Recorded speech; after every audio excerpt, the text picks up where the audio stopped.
Welcome to Section 31, episode number 246. I am Dan Hammond, and my co-host has just vaulted from his seat to go fetch a hat. And I'm Rogue Schindler, and I'm celebrating the Giants going to the World Series again.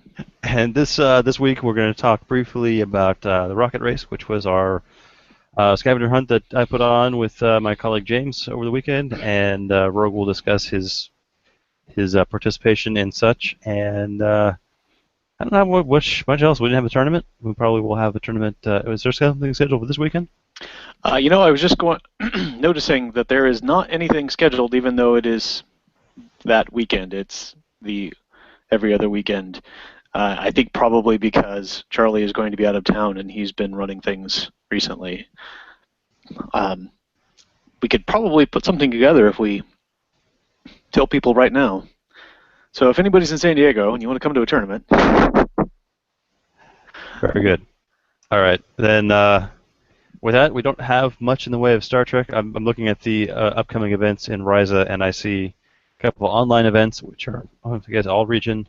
I see a 2-week Constructic tournament on the 11th of December. Yeah. And then things on the 2nd, 3rd, and 4th of January next year. So, no, there's not much on the agenda. As you said, Charlie's been posting the tournaments, and I have not, so it sounds like perhaps I need to get something together and post it. But we did have a local science fiction themed event this weekend, and that was the 2014 rocket race. For those of you who have been listening to the show for a number of years, you've heard us talk about it before. The rocket race is a puzzle race around San Diego that James and I have spent a few months putting together, and this year we had 13 teams sign up. We had 12 teams we had 11 teams at the start. So pretty good turnout, and so that's about teams of 4 people, so that's about 40 people or so. Plus, a handful of volunteers. Yeah. We made a pretty good crowd. And 11 teams at the finish, which was good. This is one of the best completion rates we've ever had. A lot of times we'll have a team that shows up, didn't really know what they were getting into, they'll struggle until lunch, and then, we'll give them the lunch clue packet, and they'll smile and wave and, say thanks for the good time. This year we had several new teams, and all of them made it to the lunch spot, and all of them made it to the finish line by 5 o'clock. So we had a very good race, very good turnout, very good showing by all the teams, and it was a steampunk theme, and I would say about a good half the teams had some sort of costume on. So it was a delight to see. Yeah, it was great to see such a good turnout, and I'm wondering, I did not know until we started doing the recommended research into steampunk in general and more specifically in our area, that there is such a big following of the steampunk genre in San Diego, and I wonder if that had anything to do with the turnout we got. Several of the teams that were in costume were in steampunk regalia.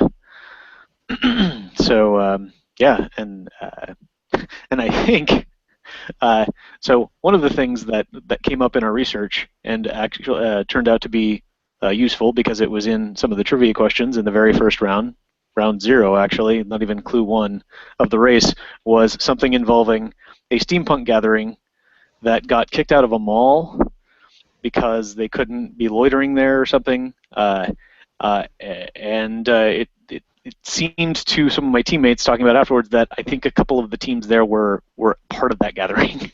Yes. There was a team called Hey Vern, as in Jules Verne, that were part of the group that was thrown out of the Carlsbad Mall. They'd all gotten together to get on the carousel and have a photo op, and apparently that large group of people set some warning bells off, and no organized photo ops inside the mall, and they were all kicked out. So there you go. Wow. James my colleague James sent a lot of invites to the local Browncoats group, and everyone who came out seemed to have a good time. So we will definitely. Sorry, I said Browncoats. I meant steampunk. Although he sent invites to the Browncoats as well.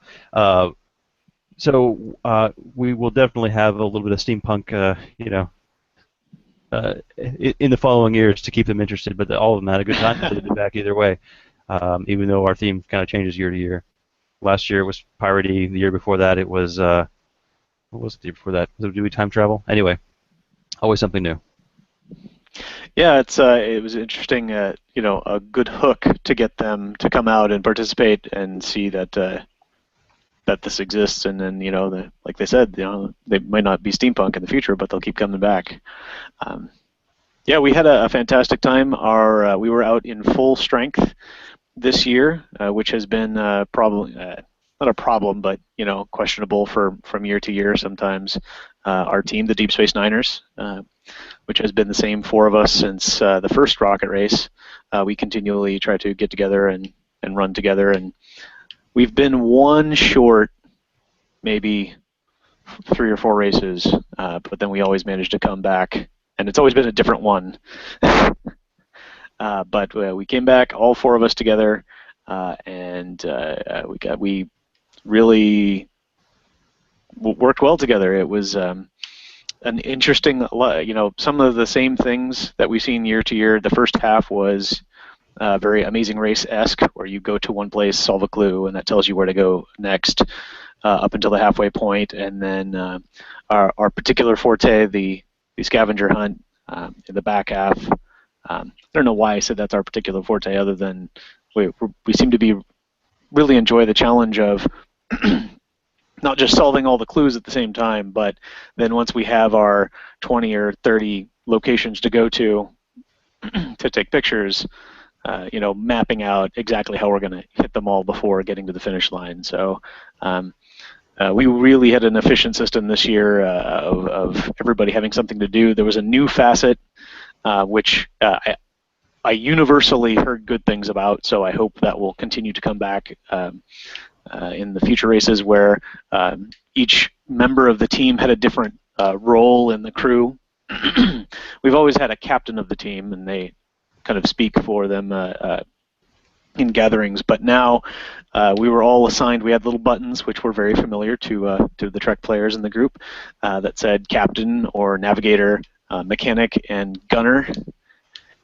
And as we went to various stops, it would sometimes say, all right, only the mechanic can go work on this part of the clue, and the navigator and the gunner have to go over here and do this, and the captain has to decide who he wants to help, which was cool, you know, a little diversity, you know, command decisions, or when we got to the scavenger hunt race pictures part, it was, you know, every picture seemed to be a different combination, so we couldn't just solve it, set it aside, and go run places. We actually still had to be, you know, on the ball, looking up which clue we were on, not just the location, but at that location, it has to be the gunner and the navigator posing like they are bodybuilders, or the captain, you know, leading his team and, you know, charging off into the yonder, or, you know, whatever different pose that was required just to make sure that you were still paying attention. So that was a cool aspect in general, and also in particular for a larger team, it made sure that we were all still engaged, instead of you know, some people kind of being along for the ride for the back half, instead of one person navigating and one person driving and everybody else just kind of sitting there and like, okay, we're here because we have to be in the picture as a full team, but other than that, we don't have anything to do. You know, we had one person figuring out how to get where we're going, and one person driving to get there, and the other person looking up what we had to do when we got there, and the other person, you know, figuring out where we were going to go from there. So it was intense, and we were always busy, and we all had a great time. We didn't have any major hiccups as far as us being idiots solving something. There weren't any major hiccups as far as finding anything wrong, which, you know, there has been occasionally. The great Little Italy banner snafu of 08 or whatever. James did have a little bit of daddy brain on the first clue with one of the Braille clues. There were six packs of root beer bottles, and they had different numbers, and depending on where the caps were located, it actually turned out to be a Braille letter. But one of the letters was wrong, which was why we were all still sitting there after 10 minutes. He's like, why is everybody taking so long to solve this? And he's sat there and solved it himself. He's like, oh, this is wrong. Okay. But, you know, it's hard to hold that against him when he's, less than a week from being a new dad, and I think he's probably had 8 hours of sleep over the course of the week. You would know better than I would. No doubt. We were wondering if he was going to show at all. So he was able to get out of the house for the 6 or 7 or 8 or 9 hours that the race takes up from 9 to 5 pretty much. So he was we missed a few together, the two of us, missed a few things at the announcements at the beginning.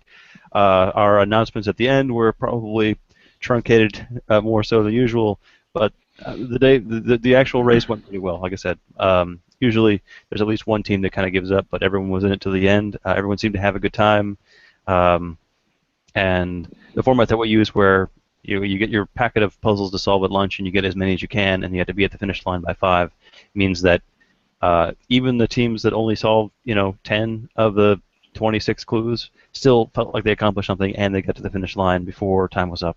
So kudos to everyone who got there. And yeah, it was a good show. I think since our attendance is trending back upward again from last year's kind of low, I feel more positive now than I did at this time last year, for certain. The race went well. We had good numbers, and we've got events between now and next year. We've got the celebration races coming up in Anaheim in April, and then we'll have another big race in October. We've got the date chosen out, and it should be fun. So, remind me, were there any Star Trek puzzles this year? Since the theme was steampunk, it was kind of hard to. Yeah, there were Star Trek references. There's always the crew aspect of it is kind of Star Trek-esque.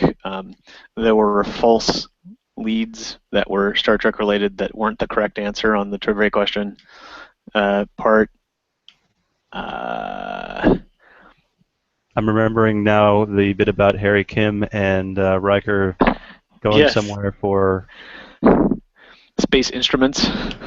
Yes, there was a company called Space Instruments that we sent people to, and there was another called Where Do You Send Your Suit-type Android When He's Under the Weather. There was a company called Data Doctors that which elicited an audible groan from the member that we had solving that. Yeah, awesome. Well, once we figure out the theme for next year, I'll probably be back to the traditional. Because at least one puzzle has, a major theme. Like this is the Doctor Who puzzle, or this is the, Star Trek trivia puzzle, or, something like that. This year was just a lot of little bits of steampunk here and there that we kind of pulled from. Probably back to normal next year. It was nice to also see the fandoms continually update too. A lot of questions current, you have a year to go by, but there are fandoms that stay pretty current. There's always Star Trek and Star Wars and Doctor Who and such, but there were new, more popular fandoms that have emerged in the past year, and they were also included. So it was nice to see that, Sleepy Hollow and My Little Pony and hey man, it was there. And oh, no doubt. I had something puzzle, and it kind of devolved into what it was. But I think that was one of the more fun ones. And I always like to have something. The two that lead up to lunch, I always like to. We try to make them be, good notes to get to lunch on. Yeah. So that one was a visual. The visual logos is always fun to do. We did have that momentary heart attack when we got to lunch, though. We were so sure we solved that correctly because it was so very clearly directing us. It's like 2521 Panera. That's clearly the Panera. That's over there, and we're here, and there's nobody here. Well, we had one team who did not quite solve the second puzzle, so we sent them a note. The first puzzle, we sent them a note to say, okay, we understand that you got a little lost, so we want to catch you up. So come to the second location, where I was waiting, and They never showed up. So we sent them a note to go to the third location, and I took off because we figured Ah. teams would be getting close to the lunchtime location, which they were, and that was my stop. So uh, That I packed up and ran back across the park and started driving, and I got a note that, hey, yeah, the first team's on the way to the lunch stop, and I'm like, I'm on the way to the lunch stop. That's not good. See, but we were confused because that team that left the first clue so quickly, we're like, how did they get that? Because it was wrong, but maybe they just solved the rest of it and figured it out. And so we knew there were two teams ahead of us, and we passed one, but we never saw the other. We're like, they must have been so far ahead that we just haven't seen them yet. the first puzzle was a Braille puzzle. The second puzzle was all about resistor codes and putting them in order. And there were a lot Yeah. of teams that ran off their car and sat there for a while because Uh, it was a big list of resistors that looked like this. Each one in the letter. You had to put them all in order and then deal them out to all the members of your team, or 4 members of your team, and that would spell out the spot. So there were a lot of people who were learning their resistor codes. I mean, we've had the resistor code as a part of the code sheet in the race for the last 5 years, and we never referenced it. So we finally got around to it. Yeah, it was a great race. We had a good time, and we enjoyed all the puzzles. There was some more physical aspects this year, which was interesting. We had the gunner had to get a point at a horseshoe pit to take out the pirates before they attacked us, and our navigator would have had to spin around 5 times and then make his way over to where the clue was and come back before he could start working on it.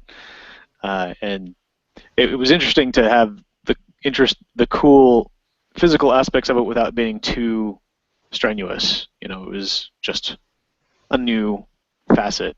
Yeah, I think my favorite was the captain has to go on an away mission across the street, and everyone else has to direct him from plaque to plaque to collect letters. While they can't cross back, and the clue has to stay on this side. That was very cool. Did that go well? I mean, did you have any issues over there?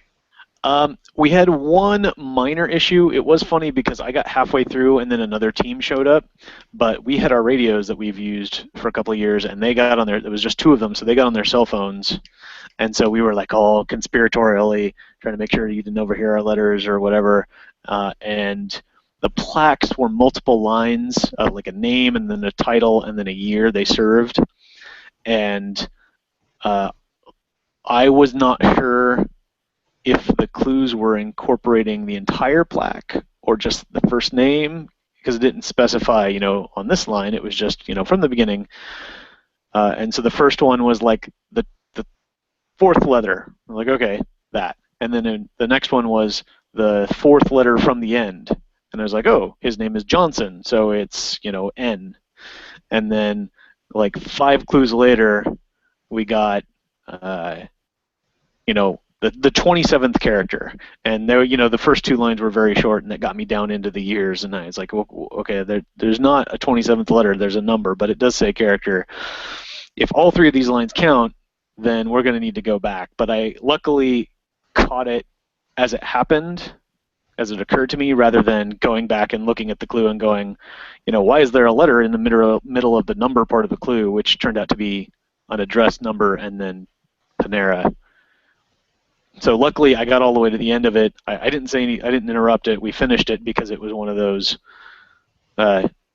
progressive clues. I didn't want to go back to the middle of it when it was move 5 left from where you are now, and then 2 forward from where you are now, and then 5 right and 8 back. And I didn't want to stop in the middle of that to go back to find the one I needed. But when we were done, I did stop and say, okay, let's go back and do this one again. I think it's wrong. And that worked out. But it was very cool to have them working together, and I was like trying to concentrate on where everything was. To bring it back around to Star Trek for that puzzle, Charlie did tell me he had a team run up, and their captain was wearing a red T-shirt, and they opened the clue, and it said, "The captain is going on a away mission," and he looked down his shirt and goes, "Ah, crap."